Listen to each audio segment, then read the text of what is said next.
사람은 누구나 화를 냅니다. 그런데 가만히 우리가 화를 내는 이유를 들여다보면 의외로 악한 일이 일어나서가 아니라 내 뜻대로 되지 않아서인 경우가 많습니다. 억울해서 화가 납니다. 손해봐서 화가 납니다. 무시당했다고 느껴져서 화가 납니다. 얼마 전에 이런 영상을 보았습니다. 두 사람이 주차 자리를 두고 심하게 다투었습니다. 서로 먼저 봤다고 자기가 그 자리에 주차해야 한다고 주장했지요. 말다툼은 점점 커졌고 결국 경찰까지 부르게 되었습니다. 그런데 나중에 알고 보니 그들이 다투던 곳은 주차 공간으로도 사용할 수 없는 곳이었습니다. 애초에 꼭 차를 세워야 할 이유가 없었던 것입니다. 돌이켜보면 두 사람 모두 손해를 본 것은 없습니다. 그런데도 한 발 물러서지 못했고 끝까지 자기 자신의 주장을 굽히지 않았습니다. 우리의 분노도 가만히 들여다보면 이와 비슷할 때가 많이 있습니다. 정작 중요한 것을 잃은 것도 아닌데 자존심 때문에 물러서지 못하고 상대방을 이기려 할 때가 많이 있습니다. 그런데 오늘 본문에 요나가 화내는 이유가 참 이상합니다. 요나가 왜 화를 냅니까? 누가 공격했습니까? 아니면 누가 그의 것을 빼앗았습니까? 화낼 일이 아닙니다. 오히려 좋은 일이 일어났습니다. 한 도시가 하나님께로 돌아왔습니다. 온 백성이 회개했습니다. 왕까지 무릎을 꿇었습니다. 하나님께서 재앙을 거두셨습니다. 한 번 설교했는데 도시 전체가 회개했습니다. 보기 드문 부흥의 현장이었습니다. 그런데 정작 설교자인 요나는 기뻐하지 않습니다. 회개가 일어났는데 화를 냅니다. 부흥이 일어났는데도 분노를 합니다. 왜 그럴까요? 오늘 본문은 우리 안에 숨어있는 아주 깊은 죄를 보여주고 있습니다. 우리는 1장에서 요나를 비판하기 쉬웠습니다. 아니 선지자가 왜 도망을 가지? 2장에서는 물고기 뱃속에 들어간 요나가 그래도 안쓰러웠습니다. 3장에서는 그래도 이제 요나가 변했겠지라고 생각했습니다. 그런데 4장에 오면 더 이상 요나를 비판할 수 없습니다. 왜냐하면 요나가 바로 우리이기 때문입니다. 오늘 하나님께서는 분노하는 요나를 통해서 우리 안에 있는 분노를 비추어 보게 하십니다. 본문에 들어가기 전에 잠깐 배경을 짚고 넘어가겠습니다. 요나가 활동했던 때는 여로보암 2세 때, 이스라엘이 정치적으로는 안정적이었던 그런 시기였습니다. 그러나 북쪽 아수르는 조금씩 힘을 키우며 점차 이스라엘을 삼킬 제국으로 자라나고 있었습니다. 요나에게 니느웨는 단순히 이방 도시가 아니라 자기 민족을 장차 멸망시킬 원수의 수도였습니다. 그 도시가 회개하고 살아난다는 것은 요나에게는 곧 자기 민족의 미래가 위협받는 것과 같은 뜻이었습니다. 요나의 분노에는 이런 현실적인 두려움도 섞여 있었던 것입니다. 그러나 오늘 본문은 그 모든 정황을 알고도 하나님이 여전히 옳으신가를 묻고 있습니다. 본문은 요나의 모습을 통해서 그 답을 하나씩 우리에게 보여줍니다. 함께 그 원인을 함께 살펴보고자 합니다. 첫 번째, 요나의 분노는 하나님의 긍휼을 받아들이지 못하는 분노였습니다. 함께 1절 말씀을 보겠습니다. 요나가 매우 싫어하고 성내며. 우리말 성경은 매우 싫어했다고 번역했지만 원어는 훨씬 강렬합니다. 이것을 직역하면 큰 악이 요나에게 일어났다입니다. 그러니까 여기서 라마라는 단어가 사용되었는데 이 단어가 1장에서는 악독을 말할 때 사용되었고 또 3장에서는 하나님께서 거두신 재앙을 말할 때 사용되었습니다. 그런데 이제 그 라마가 요나 안으로 들어옵니다. 니느웨는 재앙이 사라졌는데 요나의 마음에 재앙이 생긴 것입니다. 이어서 성내며는 원어로 활활 타오른다는 뜻입니다.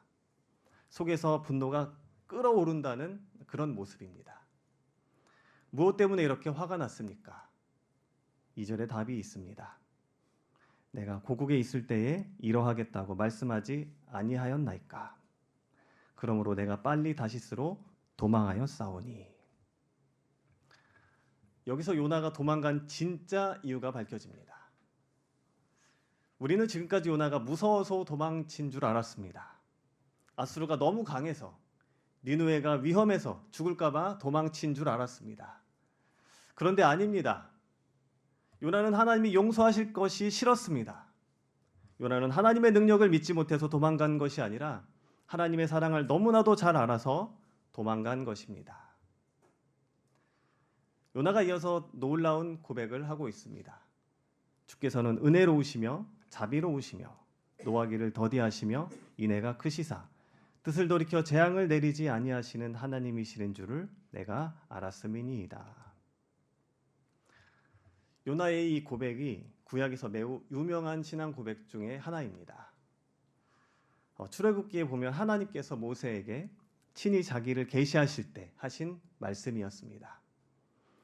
이후에 구약 곳곳에서 계속 반복되어지는 그런 말씀입니다. 그러니까 말하자면 이스라엘 신앙의 핵심 요소입니다. 요나는 신학적으로 틀린 말을 한 적이 없습니다. 하나님의 성품을 너무나도 정확하게 알고 있었습니다. 하나님은 은혜로우십니다. 자비로우십니다. 노하기를 더디하십니다. 인애하십니다. 인애가 크십니다. 모두 맞는 말입니다. 그런데 이상합니다. 그 정확한 신앙이 순종으로 이어지지는 않습니다. 오히려 분노의 이유가 되고 있습니다. 하나님, 바로 이게 문제입니다. 당신은 너무 쉽게 용서하십니다. 신학은 맞는데 마음은 하나님과 다를 수 있습니다. 성경을 많이 안다고 해서 하나님의 마음을 담는 것은 아닙니다. 교회를 오래 다녔다고 해서 하나님의 긍휼을 품게 되는 것도 아닙니다. 요나는 하나님을 아는 사람이었습니다. 그러나 하나님을 닮은 사람은 아니었습니다. 우리는 자신에게 물어보아야 합니다. 우리는 하나님의 은혜를 사랑합니까? 아니면 그 은혜가 나에게만 오기를 원하고 있습니까?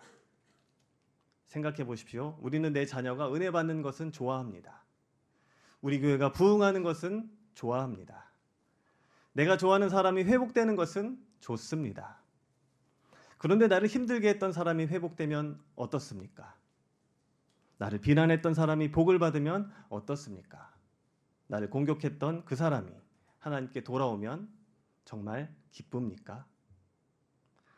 우리 안에도 하나님, 그 사람은 안 됩니다. 그런 마음이 있지는 않습니까? 바로 그 마음이 요나의 마음입니다. 그래서 요나가 우리에게 거울이 되는 것입니다. 예수님께서 말씀하신 탕자의 비유가 떠오릅니다. 둘째 아들이 돌아왔습니다. 아버지는 달려갑니다. 와락 끌어안습니다. 잔치를 베풉니다. 그런데 누가 화를 냅니까? 첫째 아들입니다. 아버지의 재산을 탕진하고 돌아온 아들을 위한 잔치라뇨. 이렇게 분노합니다. 화를 냅니다. 그 분노의 본질이 무엇입니까? 은혜를 이해하지 못한 것입니다. 첫째 아들도 요나도 우리도 같은 자리에 있습니다. 은혜를 받은 사람인데 다른 사람이 은혜 받는 것은 싫은 것입니다. 그렇다면 이들의 분노는 정당한 것일까요? 그런데 여기서 한 가지 분명히 해야 합니다. 성경은 분노 자체를 죄라고 말하지는 않습니다. 불의를 보고 분노하는 것은 하나님의 성품을 닮은 것입니다. 예수님도 성전을 어지럽게 하는 자들 앞에서 분노하셨습니다. 문제는 그 분노 자체가 아니라 분노의 뿌리입니다. 의로운 분노는 하나님의 마음에서 나오고 이기적인 분노는 상한 자존심에서 나옵니다. 의로운 분노는 죄인을 미워하지 않고 죄를 미워합니다. 그러나 요나의 분노는 니느웨의 죄가 아니라 니느웨가 용서받았다는 사실을 향해 있었습니다. 그래서 하나님은 그 분노의 뿌리를 짚고 물으시는 것입니다. 그리고 둘째, 요나는 분노를 하나님 앞으로 가지고 왔습니다. 2절 말씀을 보십시오. 여호와께 기도하여 이르되. 그런데 기도 내용이 감사가 아닙니다. 찬양도 아니고 회개도 아닙니다. 불평이요, 항의요, 원망입니다. 하나님, 내가 처음부터 이럴 줄 알았습니다. 그래서 안 간다고 했잖아요. 이게 기도입니까? 그런데 성경은 분명히 말하고 있습니다. 여호와께 기도하여. 예, 기도입니다. 우리는 흔히 기도는 마음을 다 정리한 후에 드리는 것이라고 생각합니다. 감정을 잘 다스린 후에 드리는 것이라고 생각합니다. 그러나 그렇지 않습니다. 시편을 읽어보십시오. 다윗은 어느 때까지입니까? 라고 외쳤습니다. 그리고 왜 나를 버리셨습니까? 라고 물어보기도 합니다. 원수를 왜 그대로 두십니까? 라고 항의하기도 합니다. 예레미야도, 욥도, 하박국도 성경의 믿음의 사람들은 감정을 숨기지 않았습니다. 하나님 앞에서 정직했습니다. 우리의 기도도 그래야 합니다. 하나님은 완벽한 문장을 원하시는 분이 아니라 정직한 마음을 원하시는 분입니다. 여기서 중요한 변화가 있습니다. 1장에서 요나와 또 4장의 요나를 비교해 보십시오. 1장에서는 하나님이 싫었습니다. 그래서 하나님을 피했습니다. 다시스로 도망갔습니다. 하나님과 대화하지 않았습니다. 하나님의 말씀을 끊어버렸습니다. 그런데 지금은 어떻습니까? 여전히 화를 냅니다. 화가 납니다. 여전히 하나님의 방식이 이해되지 않습니다. 그러나 도망가지는 않습니다. 기도합니다. 불평하면서도 하나님께 말을 합니다. 이것이 굉장한 변화입니다.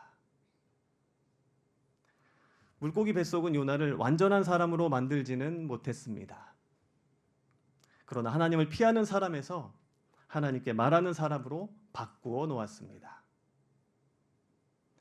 신앙의 성장은 더 이상 화를 내지 않는 사람이 되는 것이 아닙니다. 화를 낼 때 누구에게 가져가느냐가 달라지는 것입니다. 예전에는 사람에게 쏟았습니다. SNS에 쏟았습니다. 혼자 삭혔습니다. 도망쳤습니다. 사실 제가 그랬습니다. 그러나 성숙한 신앙은 하나님께 가지고 갑니다. 하나님, 제가 지금 너무 화가 납니다.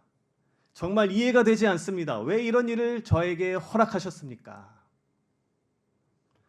이 기도는 불신앙이 아니라 하나님과의 관계 안에서 가능한 기도입니다. 여기서 우리는 중요한 사실을 하나 배웁니다. 하나님은 우리의 감정보다 관계를 더 중요하게 여기십니다.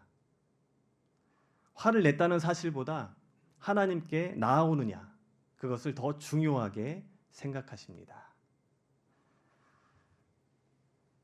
어릴 적에 아이가 아버지에게 화를 낼 때를 한번 떠올려 봅시다. 울면서 아이가 따집니다.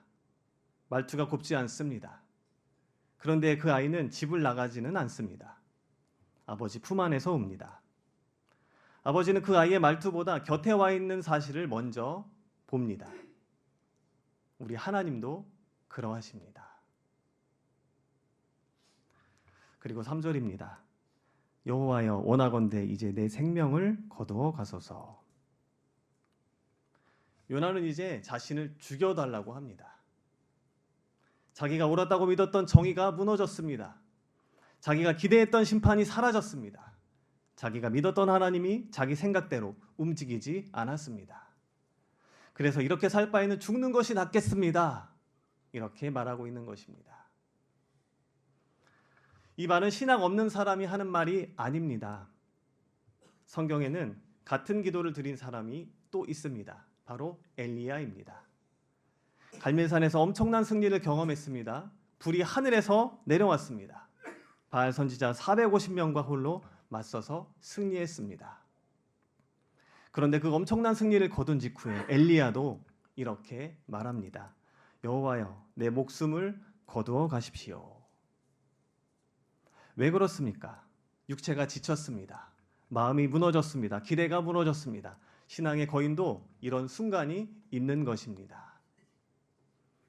그런데 그때 하나님은 엘리야를 꾸짖지 않으셨습니다. 먼저 먹이시고 재우셨습니다.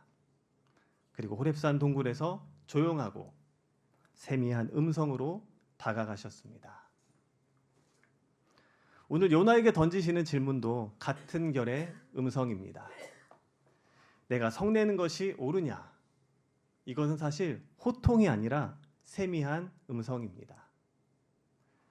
그러니 우리는 너무 쉽게 판단해서는 안 됩니다. 신앙이 좋으면 절대로 낙심하지 않는다고 생각하면 안 됩니다. 믿음이 좋으면 우울하지 않는다고 생각하면 안 됩니다. 성경에서 엘리야도, 예레미야도, 욥도, 다윗도, 요나도 깊이 절망을 경험했습니다. 중요한 것은 그 절망을 하나님께 가져갔다는 것입니다. 혹시 오늘 우리 가운데 너무 지쳐있는 분이 계십니까?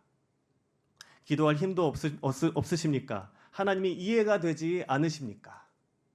왜 이런 일이 생겼는지 납득이 되지 않으십니까? 괜찮습니다. 억지로 믿음 좋은 척 하지 않으셔도 됩니다. 억지로 괜찮은 척 하지 않으셔도 됩니다. 하나님은 우리의 진심을 원하시기 때문입니다. 하나님 힘듭니다. 정말 이해가 되지 않습니다. 지금은 감사가 나오지 않습니다. 이 기도도 하나님은 받으십니다. 기도는 완벽한 사람의 언어가 아니라 자녀의 언어이기 때문입니다. 셋째, 하나님은 화내는 요나에게 질문으로 다가오십니다. 4절입니다. 여호와께서 이르시되 내가 성내는 것이 옳으냐? 이 문장이 오늘 본문의 중심입니다. 여기서 옳으냐의 원문은 창세기 1장에서 하나님이 세상을 지으시고 보시기에 좋았더라고 하실 때 쓰인 바로 그 말과 같은 뿌리에서 나왔습니다. 하나님은 지금 요나에게 내가 화내는 것이 정당하냐 물으시고 동시에 이것이 정말 내게 좋으냐고 묻고 계십니다. 분노가 요나 자신에게 무엇을 하고 있는지 하나님은 그 질문 속에 함께 담아두셨습니다. 한번 생각해 보십시오. 우리 같으면 어떻게 했었겠습니까? 아니 내가 너를 살려줬었는데 2번이나 기회를 줬는데 도시까지 회개를 했는데 도대체 뭐가 문제냐? 이렇게 말했을 것입니다. 그러나 하나님은 한마디만 하십니다. 요나야, 내가 내가 화내는 것이 옳으냐? 하나님은 요나의 분노보다 요나 자신에게 관심이 있으셨습니다. 분노를 꾸짖기보다 분노하는 아들을 먼저 붙드십니다. 하나님께서 이 질문에 대한 답을 직접 말씀하지 않으셨습니다. 내가 틀렸다. 내 생각이 잘못되었다. 이렇게 말씀하시지 않고 질문을 하십니다. 성경을 보면 하나님은 참 질문을 자주 하십니다. 아담에게 내가 어디 있느냐? 가인을 향하여 내 아우가 어디 있느냐? 엘리야에게 엘리야야 내가 어찌하여 여기 있느냐? 부활하신 예수님도 베드로에게 내가 나를 사랑하느냐? 질문하셨습니다. 왜 질문하십니까? 사람을 몰라서가 아닙니다. 사람이 자기 자신을 보게 하기 위해서입니다. 하나님은 요나보다 요나의 마음을 더 잘 아십니다. 그러나 요나는 아직 자기의 마음을 잘 모릅니다. 그래서 하나님은 질문을 하시는 것입니다. 하나님은 지금도 우리에게 같은 질문을 하십니다. 왜 그렇게 화가 났니? 왜 그런 일을 아직도 붙잡고 있니? 왜 그 사람을 아직 용서하지 못하니? 왜 내 은혜가 그 사람에게 가는 것이 그렇게 싫으니? 이 질문은 우리를 정죄하려는 질문이 아닙니다. 우리를 변화시키려는 질문입니다. 우리는 종종 자기 의를 하나님의 의보다 없애옵니다. 요나는 자신이 정의롭다고 생각했습니다. 저 사람들은 벌 받아야 합니다. 사실은 틀린 말이 아닙니다. 니느웨는 정말 악한 도시였습니다. 약한 민족을 짓밟았고 또 이스라엘에게는 큰 고통도 주었습니다. 훗날 선지자 나홈은 니느웨를 피의 성이라고 부릅니다. 심판받아야 마땅합니다. 그런데 흥미롭게도 성경에는 니느웨를 향한 책이 두 권이 있습니다. 요나서와 나훔서입니다.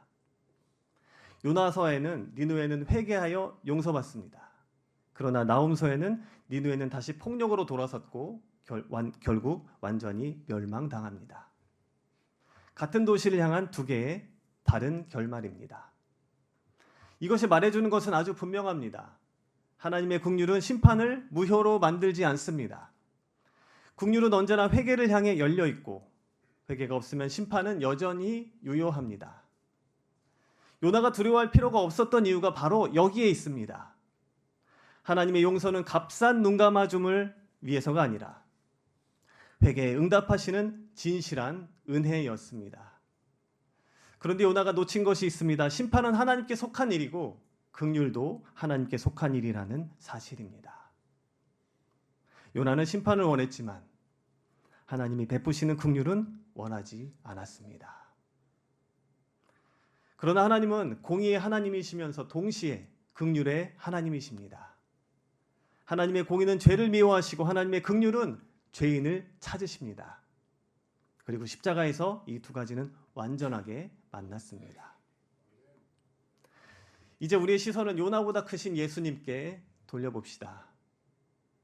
요나는 원수를 사랑하지 못했지만 예수님은 원수를 사랑하셨습니다. 요나는 니느웨가 망하기를 기다렸지만 예수님은 예루살렘을 바라보며 우셨습니다.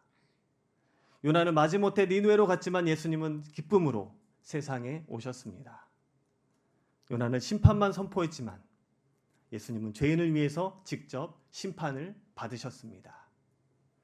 요나는 죄인을 위해 죽지 않았지만 예수님은 죄인을 살리기 위해서 죽으셨습니다. 우리는 자주 요나의 자리에 서려고 합니다. 그러나 성경은 말합니다. 사실 우리는 요나가 아니라 니느웨였습니다. 하나님의 심판 아래 있었던 사람들이었습니다. 용서받을 자격이 없었습니다. 은혜를 받을 이유도 없었습니다. 그런데 하나님께서 우리를 포기하지 않으셨습니다. 독생자를 보내주셨습니다. 십자가를 허락하셨습니다. 우리가 아직 죄인 되었을 때에 그리스도께서 우리를 위하여 죽으셨습니다. 그 은혜를 받은 사람이 다른 사람에게는 그 은혜가 가지 않기를 바란다면 그것은 복음을 아직 다 이해하지 못한 것입니다. 복음은 깊이 알면 알수록 은혜는 넓어집니다. 십자가를 깊이 바라볼수록 용서는 커집니다. 내가 얼마나 큰 죄인인지 알수록 다른 죄인을 품게 됩니다. 오늘 말씀을 이제 적용해 보겠습니다. 첫째, 분노를 하나님께 가지고 가야 합니다. 화를 내지 말라는 말씀이 아닙니다. 화를 혼자 품지 말라는 것입니다. 솔직하게 기도합시다. 하나님, 화가 납니다. 억울합니다. 이해되지 않습니다. 그 기도를 하나님은 거절하지 않으십니다. 분노 가운데서도 하나님께 나아가는 것, 그것이 성숙한 신앙입니다. 그리고 둘째, 우리 안에 요나를 발견해야 합니다. 내가 용서받기 싫은 사람이 있습니까? 누구입니까? 하나님께서 은혜 베푸시는 것이 불편한 사람이 있습니까?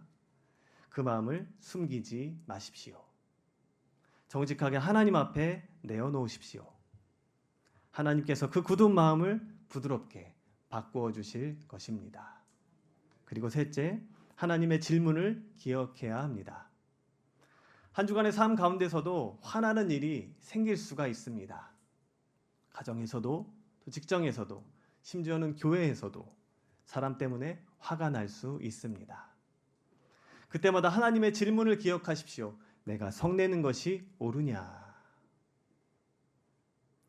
이 질문은 화를 억지로 참으라는 말이 아닙니다. 잠시 멈추고 하나님의 시선으로 다시 보라는 것입니다. 내가 지금 하나님의 마음을 보고 있는가? 내 분노가 하나님의 뜻에서 나온 것인가? 아니면 자존심이 상해서 화가 난 것인가? 이 질문 하나가 우리의 삶을 바꾸기 시작할 것입니다. 내가 성내는 것이 옳으냐? 오늘 이 질문 앞에서 우리 모두가 자신의 마음을 하나님께 내어되 이르기를 바랍니다. 그리고 요나보다 더 크신 예수 그리스도의 십자가를 바라보며 우리가 받은 긍휼을 기억하고 그 긍휼을 다른 사람에게도 흘려보내는 하나님의 백성이 다 되기를 주님의 이름으로 간절히 소망합니다. 함께 기도하겠습니다.